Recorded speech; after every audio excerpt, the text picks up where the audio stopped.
Sadar atau enggak, setiap hari kita ini hidup di dua dunia loh. Ada dunia nyata dan ada dunia digital. Tapi pertanyaannya, apa kita sudah benar-benar paham cara menavigasi keduanya? Nah, kali ini kita akan bedah tuntas dua sisi dari dunia digital kita. Sisi yang baik dan sisi yang kurang baik, supaya kita bisa lebih bijak saat berada di dalamnya. Kita mulai dari pertanyaan yang paling mendasar ya. Kenapa sih kita harus banget menjaga etika saat berkomunikasi online, padahal kan rasanya gampang banget sembunyi di balik layar, jadi anonim? Percaya deh, jawaban dari pertanyaan ini adalah kunci buat kita memahami dunia digital yang kita tinggali sekarang. Yuk kita gali bareng-bareng. Oke, kita mulai dari yang baik-baiknya dulu. Sisi terangnya. Ruang virtual itu, kalau kita pakai dengan benar, bisa jadi kekuatan yang luar biasa banget loh. Bisa bikin hidup kita lebih kaya, mulai dari mempererat hubungan sama orang tersayang, sampai membuka pintu rezeki yang mungkin gak pernah kita bayangkan sebelumnya. Jadi, setidaknya ada 5 dampak positif utama yang perlu kita sadari. Pertama, soal kedekatan sosial yang bisa menembus batas negara sekalipun. Kedua, akses informasi yang rasanya hampir tanpa batas ada di ujung jari kita. Ketiga, dunia digital ini jadi pendorong buat pembelajaran dan inovasi yang nggak ada hentinya. Keempat, terbuka lebar peluang ekonomi dan karir yang dulu mungkin cuma mimpi. Dan yang kelima, ini juga penting, mendorong kita untuk ikut berpartisipasi dalam kegiatan sosial dan budaya. Kita lihat dua contoh yang paling terasa dampaknya ya. Coba deh, kita renungkan sejenak soal ini. Kedekatan sosial. Dulu ya, kalau pindah kota atau negara itu rasanya kayak putus kontak. Tapi sekarang, keluarga dan teman-teman cuma sejauh satu video call aja. Dunia digital ini benar-benar meruntuhkan tembok jarak dan waktu. Jadi kita tetap bisa menjaga hubungan-hubungan penting dalam hidup kita. Selanjutnya ini soal peluang ekonomi. Lihat aja deh gimana ruang virtual sekarang sudah jadi pasar raksasa. Pengrajin lokal di desa bisa jualan karyanya ke seluruh dunia. Profesional bisa membangun reputasi global tanpa harus pindah dari rumah. Ini benar-benar sebuah demokratisasi kesempatan untuk semua orang.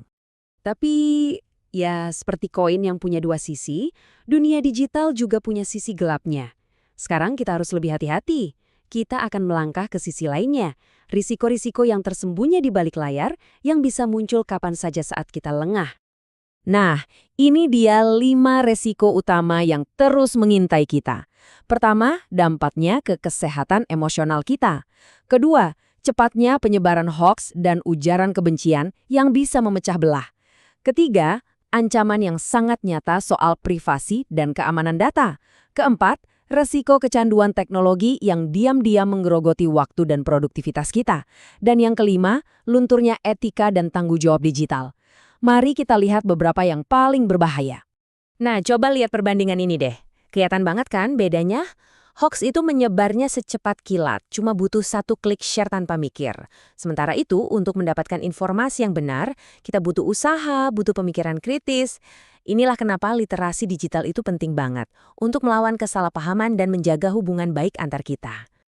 Ada satu istilah yang mungkin sering kita dengar, tapi belum tentu paham betul artinya. Kecanduan teknologi. Ini bukan sekedar hobi main gadget loh. Ini adalah sebuah kondisi di mana dunia maya mulai memakan dunia nyata kita. Produktivitas menurun, waktu belajar terganggu, bahkan interaksi sosial langsung jadi canggung. Mengenali gejalanya sejak awal itu adalah langkah pertama yang krusial. Dan tentu saja isu pelanggaran privasi. Setiap kali kita klik, setiap situs yang kita buka, itu semua meninggalkan jejak digital. Tanpa perlindungan yang baik, jejak-jejak ini bisa disalahgunakan untuk hal-hal yang nggak kita inginkan, seperti pencurian identitas. Jadi ingat, keamanan data pribadi itu ada di tangan kita sendiri.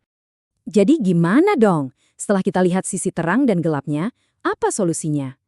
Jawabannya bukan dengan meninggalkan dunia digital, tapi dengan menemukan keseimbangan. Ya, itu kuncinya. Keseimbangan antara terhubung secara sosial dan menjaga privasi. Antara menikmati lautan informasi dan waspada terhadap bahaya hoaks. Antara memanfaatkan teknologi dan menghindari risiko kecanduan. Nah, sebagai penutup, saya mau ajak kalian semua untuk refleksi sejenak lewat pertanyaan ini. Mungkin kalian sudah punya cara sendiri, misalnya dengan membatasi waktu main media sosial atau lebih selektif dalam memilih teman online. Setiap langkah kecil yang kita ambil itu bukan cuma melindungi diri sendiri loh, tapi juga ikut andil menciptakan ruang digital yang lebih sehat buat kita semua. Terima kasih sudah menyimak.